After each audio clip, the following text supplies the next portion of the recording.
But the Bayelsa state government has built a new camp.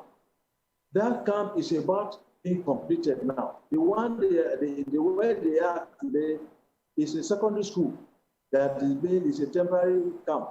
We have a permanent orientation camp. I can assure you, by the next orientation camp, sales we are going to move to the permanent orientation. We're already in touch with the Bayelsa state government. All right. Sir, let's bring this conversation home, because there are parents watching you right now, and they are happy that you're on the show. Yeah. Many of them are concerned because they feel that there are volatile areas across the country. Don't you think at this time we might need to suspend the scheme until things calm down and settle before we resume it? Because no parent wants to put their child at risk. There are people being kidnapped every day on the roads, schools being ambushed. How do you give comfort to a parent who is having to send their child away to areas in the southeast, southwest, north central, northeast, and northwest? What do you tell a parent? I want to assure you, madam, that the issue of security is not something I'll discuss with you here on television. We work closely with our security agencies and we advise accordingly. The welfare of our core members is very paramount to the federal government and to the NYSC. We are parents, and we know what it takes for parents to raise their children and something happen to them. All we do is that we teach our core members, we educate them on the issue of security, and also appeal to them that please, they should not put themselves in harm's way. Don't travel at night. All these guidelines are given to them. And I can assure you the security, they are very concerned and proactive when it comes to the NYSC. I read so that core members are killed and so on. It's not true. The way we had challenges is the election in 2011 in Bauchi. That's where we had that. But to say that core members are killed in the Northeast is not so. It's not a fact. Okay, let me take this call. So I can assure parents. I have a caller. We have to assure the parents that the security of the core member is very paramount to us. We on our part. We also want to appeal to parents to also talk to their children that your child don't travel at night, because most of the challenges we have, mostly road traffic accidents, where core members travel by 2 a.m. and some embark on unauthorized journeys without even letting the NYSC know. For you to travel out of the state coordinator must permit you to travel. If you are going to travel outside the country, it is the only Director General that can permit you to travel. But some core members embark on such unauthorized journeys without the knowledge of the scheme. So we want to appeal to parents. Just as we are also playing, the federal government, the NYSC is also playing their part. All right. We want to appeal to parents to also help us out. Let me take this call, sir. To their children. Lovely, thank you very much. Benga, are you there? Calling from the UK, I believe. Go ahead, please. Hello, Benga, are you there? Yeah, I'm here. You're live. Go ahead, please. Okay.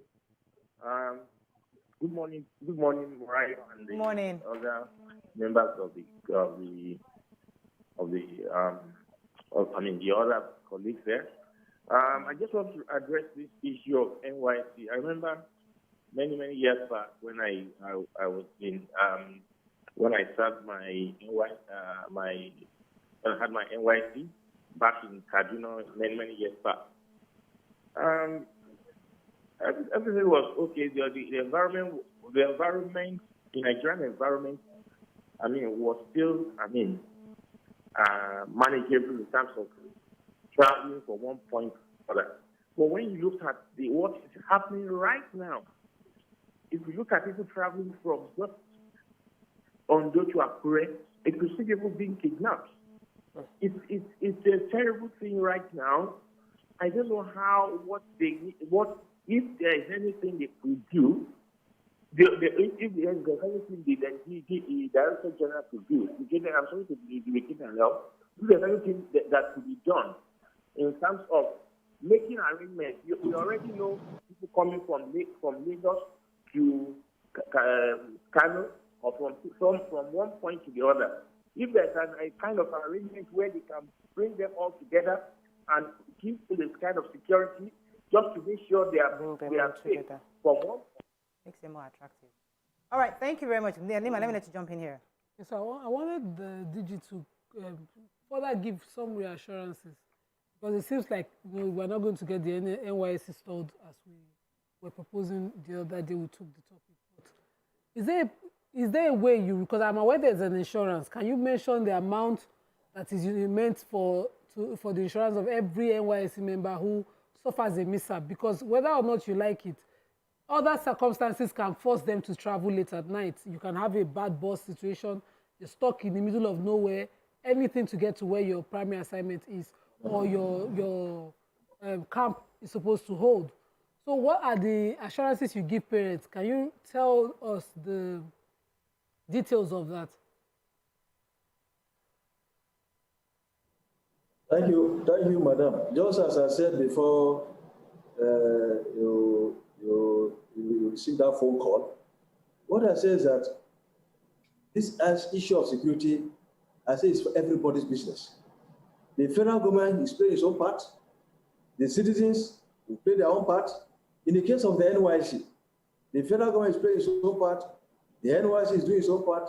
The core members will also play his or her own part, and parents as well. When your child is coming to report to camp, and your child takes off on Lagos, is going to KB by 7 o'clock in the evening, you know it is not proper. So I would told core members, if you are going to travel, you take off, and once it's 5, 6 o'clock, you pass the night and continue the following day. And that's what we told them. It's on our platform. And we do hold webinar meetings even with them. Maybe before the orientation. Please don't travel at night. I have got to travel 38 to 37 camps nationwide. I talk to my core members that, look, your parents have invested so much in you, and they want a return on their investment. General. Just as you came to us here and healthy, you want to return back to your parents. So please, what we are saying is that parents should also assist us. General. They should assist us. They will tell you, sir, that kidnappings happen during the day, not at night. A parent will tell you right now that kidnappings happen during the day, not at night. Any insurance for these? And of course, it was not only the core members. We have insurance for core members. We have insurance for core members. Even on election duties, where they go for election, which is voluntary, and then cover them with insurance. All we are saying is this, madam. All we are saying is this. Security is everybody's business. We tell our core members also, don't put yourself in harm's way. You are not in the NYS to go to party. Yeah. Okay. Because I'm talking from experience. I'm talking from my experience. When things happen, we find out when. They say it's 12 midnight. Okay. It's 12 midnight. Thank you, sir. Let me take a few more questions for you. Go ahead. Okay, sir. One of the things we noticed is the... Please, let me pause you for a second. I have Francis has been holding for you. Francis, are you there? Okay, I'm there. You're live. Go ahead, please, from Ibute Meta. Okay. Okay, you know what I noticed about this whole issue is that the idea behind NYSC is not a bad idea. Hello? Can you hear me? Very clearly. Go ahead. Okay, so it's not really a bad idea. I said it 2016. But one thing I realized as public administrator, if this country is to move forward, it has valued gradually in such a way that you realize that most companies, organizations, they don't recruit any longer. And so these are challenges we face. You realize that they are just that token of 10,000 and 15,000 that they so each year they just keep recruiting. Those ones that are finishing from camp, they are just going to whatever you want to do. So it has really valued gradually. That's what I want to say. It's not the fact that if it can be modified in such a way that should be compulsory for all. Thank you very much, Francis. But companies also argue that some of these graduates are not really, they have not learned the skills, they are not employable, and so they should be paid a little. But that's another conversation. But sir, I wanted to ask you, so it seemed to me like the vision for NYSC was strictly for the poor and the middle class, because we have rich parents who always ensured their children were deployed to states around them and companies that they know. So people who are not able to have somebody to work their redeployment end up being thrown to different states. What can you say about that, sir? But it's not true. You know, I watch a program where someone said this is a corruption, people pay 70,000, pay this and that and so on. Look, NYSC is also part of the society.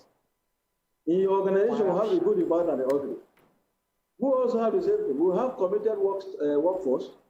Our staff are hardworking staff. 99% of the NYSC staff are wonderful, very hardworking. But of course, it's just like any organization, we have the bad eggs.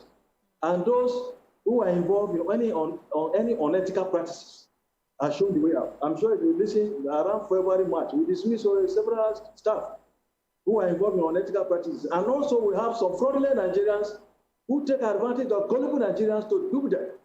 If you look at the social media, you see, if you want the location to Lagos and Abuja, dial this number. We have written to the security agencies, and we have arrests have been made on some of them that have been prosecuted. All I want to say is that we want to appeal to Nigerians that they should be very careful. Please, anything on the NYSC, call us, go to our platform and find out. Because there are some scrupulous Nigerians who want to take advantage of this to defraud Nigerians and tarnish the good image of the NYSC. Some of our staff are not, those of them that are involved in such things, we deal with them. So there's at no point in time that NYSC will post somebody to this. Of course, there are cases of where it's on head ground, that people can be posted on compulsion or on marital ground. Right, we know that. And General, let me share my own story with you. General, let me share my own story. I have a younger sister. She was posted to Castina. Yes. She was posted to Castina State. Yes. And we had a family conversation. Are you going to Castina? And the girl said vehemently that she's not going anywhere. And I was trying to encourage her that, listen, it's a new community. Her mother called me that, are you crazy? You want this girl to go to Castina State? DG, I want you to tell that mother right now, or reassure her, that our child that's been posted to Castina will be safe. Look, I want to assure you that all the security tips we have mentioned, once the daughter has security to it, she is safe. As I'm talking to you now, we work at the percentage of people that have reported in camp. The area that people say they are scared of, more people reported there than even the area that we believe are safe. Core members, parents, of course, they are scared, but I can assure you, these core members are patriotic. I was in Maiduguri some time ago, and when I went to the IDP camp, I saw core members teaching. Most of these core members were from the southwest and the southeastern part of the country. You couldn't believe it. You know, these core members, look, I keep telling Nigerians, we should teach our children the spirit of being patriotic and volunteerism. If you go to the Northeast or the theater of operation, where you see NGOs playing an important role there, most of these NGOs are foreigners. And I tell Nigerians that foreigners will not love Nigerians than Nigerians. So we must be patriotic and be ready to put in our best for our country. As I said earlier, our core members are on reserve. They are part of the national defense policy.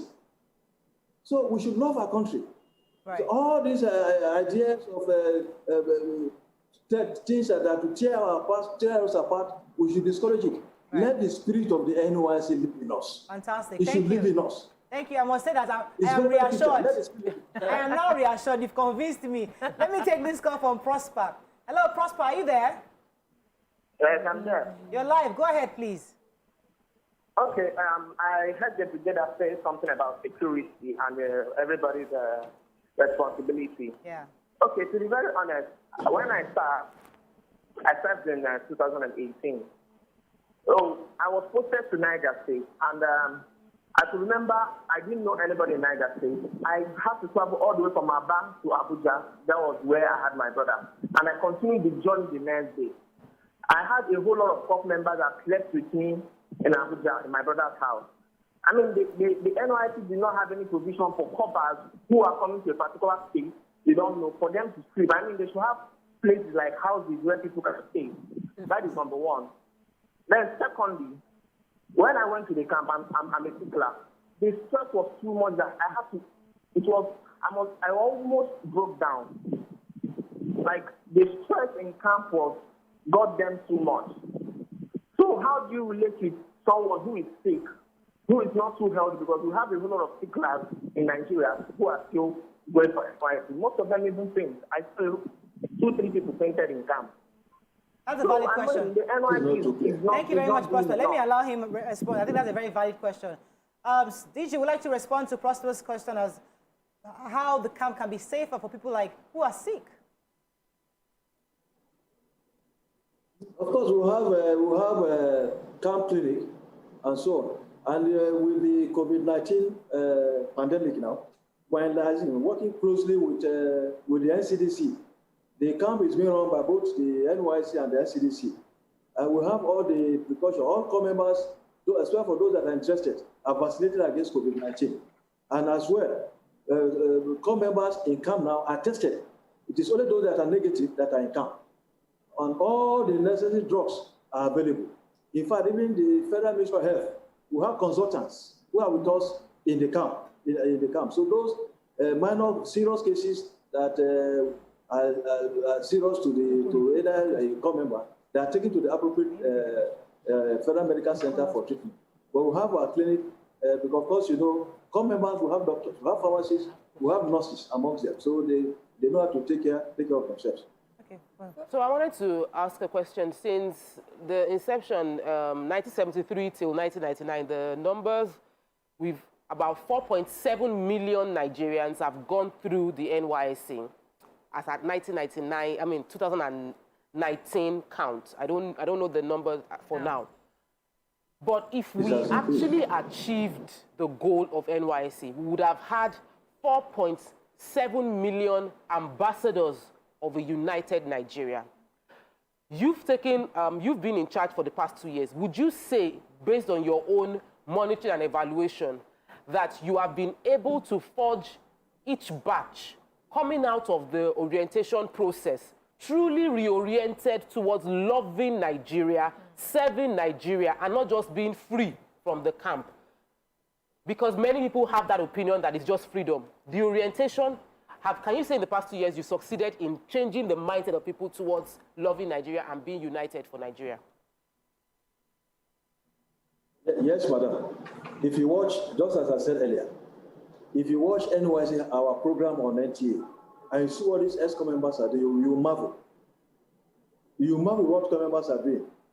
Core members from Anambra State, or from, say, Lagos, served in Anambra, got married in Anambra, had all his children in Anambra, is working in Anambra, and has recently rank to a permanent secretary.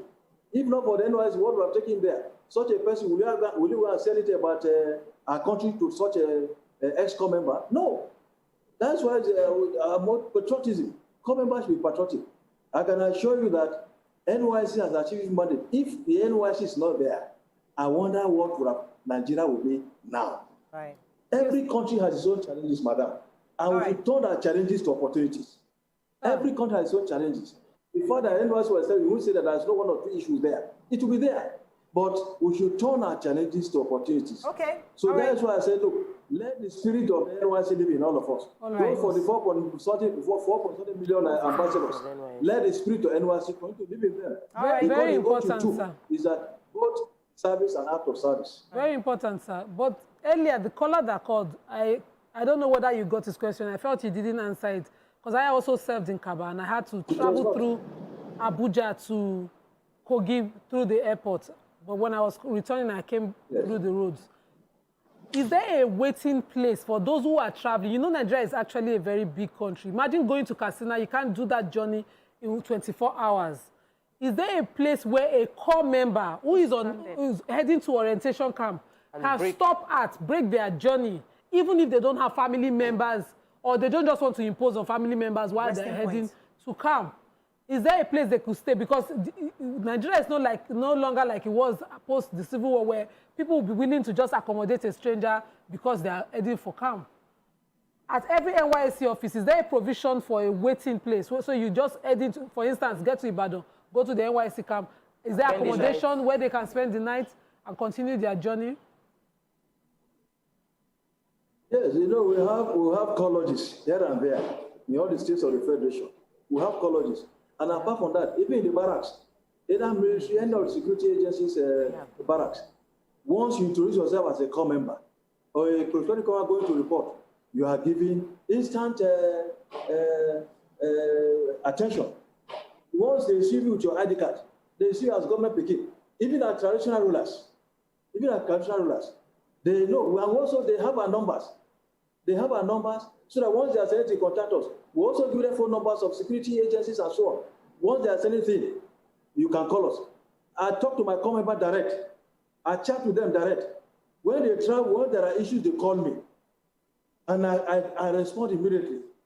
So I want to appeal to and also use this opportunity, Madam, to thank the federal government, to thank our various stakeholders, our traditional institutions, state government, and so on, and Nigerians.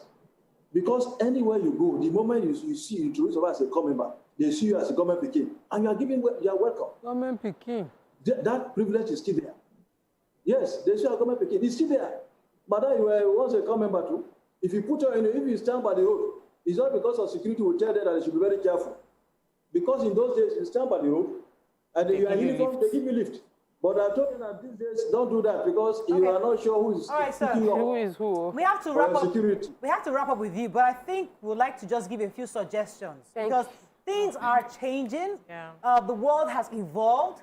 Young people these days demand some kind of level of respect and regard. And I think that what we'd like to see NYSC become is an organization that respects these young people such that even if they are going on a long journey, there could be accommodation for them at these NYSC offices. Let's be maybe a 20-bedroom apartment just for these people to have somewhere to rest on their journey to their final destination, just so they feel that, yes, the government indeed is taking care of us.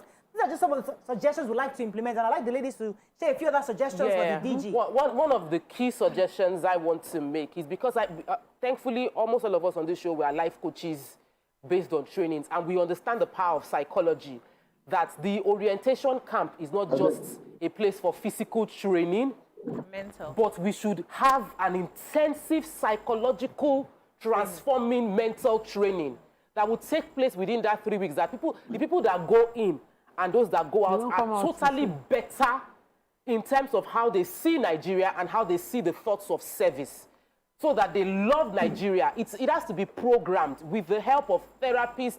We have professors in psychology that can design a program that would help people reorientate their mind towards loving Nigeria. So I just love what Tokwe said, because that's basically what the entire thing about the service should be. And that 3 weeks camping, that's what it should be about entirely.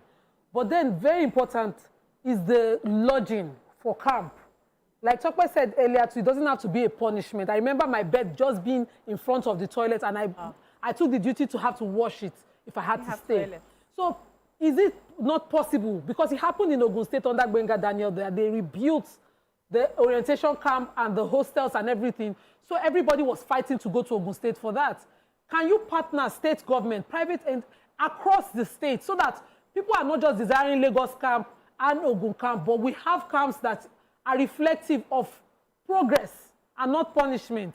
Yeah. I also want to suggest, is it possible that we make it optional? You know, don't make it mandatory that you must serve before you are able to work. Not everybody wants to go through that. So that when you want to, so that, you see, it has to come from within for you to have a wholesome experience. For some of us, it was a waste of time because at the time we didn't understand what was meant to be doing there. So is it possible that we have it as a package that if you want to, these are your options, and try as much as possible to use to digitalize it. Let us upgrade. This is 2021, sir. Yeah. Is that possible? Okay, suggestions. So these are just suggestions, sir. Yes. DG, you can go back to them and you can just replay. But I'll let you have the final word because we have to wrap up. Go ahead, sir. Let me respond. I can respond. Well, first and foremost, I want to thank Madam that NYSC is not a waste of time. Wherever you are posted to, Madam, add value. You must add value. We do tell our core members, once you are posted, look at your surrounding environment. What are the effect needs of the community? You add value. Let me tell an example. In Plateau State, a core member from Kwara, he was posted to Plateau. You know, we have ethno-religious challenges on the Plateau there. We have a community on the right that are Muslim, another to the left. There's a virgin place land in between the two. And then what did he do? He put on his taking caps and he provided a borehole in the middle, because Fela said water no get enemy. The Muslims need water, the Christians need water. So they must come to that point to fetch water. In the process, interaction was taking place. The community were interviewed. They kept praying for this core member providing the borehole because it changed the narrative. Madam, as a core member, wherever you are posted to, you must add value. So that what legacy can you leave behind? What will be remembered for? Because If somebody that is patriotic and you go to a community, you see what their problems are, and you add value, that they will never forget you, madam. Okay. So NYSC is not a waste. Right. Thank you very much. But those who took advantage of NYSC as a platform, they don't see it as a waste because they made advantage of it and added value to the society. The issue of camp, as I told you earlier, camp is a provision of the responsibility of the state. Yeah, and most of the states are responding to that effect. We have one or two that have these challenges. That is why we are coming up with the NYSC Trust Fund. So that unfortunately, we've run out of time, sir. Unfortunately, I do apologize. But I think we learned a lot from you. I mean, I think it was a pleasure having you on the show. There's a lot of assurances. Thank you very much for the assurances you're giving to our parents. I hope they understand that indeed NYSC is a patriotic organization and young people should be patriotic and be willing to serve their nation. Thank you very much, sir. We've been speaking with the Director General of the National Youth Service Corps, Brigadier General Shuaibu Ibrahim. It was a pleasure, sir. Thank you, sir. Thank you. And regards to your PRO, it's been very, very pleasant. Thank you for the opportunity. All right, sir. That's all we can take on the show. See you tomorrow.